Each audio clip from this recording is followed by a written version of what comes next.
ယေရှုခရစ်တော်ငရဲသို့ကြွမြိုင်းခဲ့သည်ကိုသင်သိပါသလား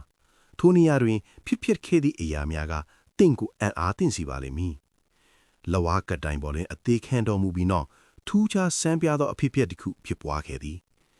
တစ်ပေတရု3တွင်ယေရှုသည်ငရဲ၏အနက်ရှိုင်းဆုံးနေရာများသို့ဆင်းချသွားခဲ့ကြောင်းကျွန်ုပ်တို့ဖတ်ရှုရပါသည်မာနကသူအောင်နိုင်ပြီးဖျားသခင်၏သားတော်ကိုသူ၏လက်ခုပ်ထဲတွင်ဖမ်းဆုပ်ထားနိုင်ပြီဟုထင်မှတ်ခဲ့သည်သို့သောယေရှုပိုင်ဆိုင်ထားသောကြီးမားလာသည့်တကောတော်ကိုမာနကမသိခဲ့ပါခရစ်တော်၏ရည်ရွယ်ချက်မှာအကျဉ်းသားထေရမဟုတ်ပဲအောင်နိုင်သူဖြစ်ရန်ဖြစ်သည်ကောလောသဲ1:15တွင်ကိုလောသည်မာနနှင့်သူ၏တက်များကိုစိန်ချော်ကာတေခြင်းတရားကိုအောင်နိုင်ခဲ့ပြီလို့ဆိုပါသည်ဗျာဒိတ်ကျမ်း1:18တွင်ရေးသားထားသည့်အတိုင်းငရဲနှင့်တေခြင်းတရား၏တော်များကိုသိမ့်ပိုက်ခဲ့ကြောင်းတွေ့ရှိရပါသည်ဒါကိုစဉ်းစားကြည့်ပါ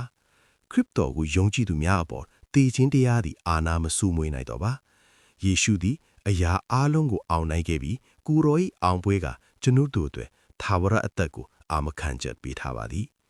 သင်အနာတွင်ယေရှုရှိနေပါကငရဲကိုကြောက်เสียမလိုပါ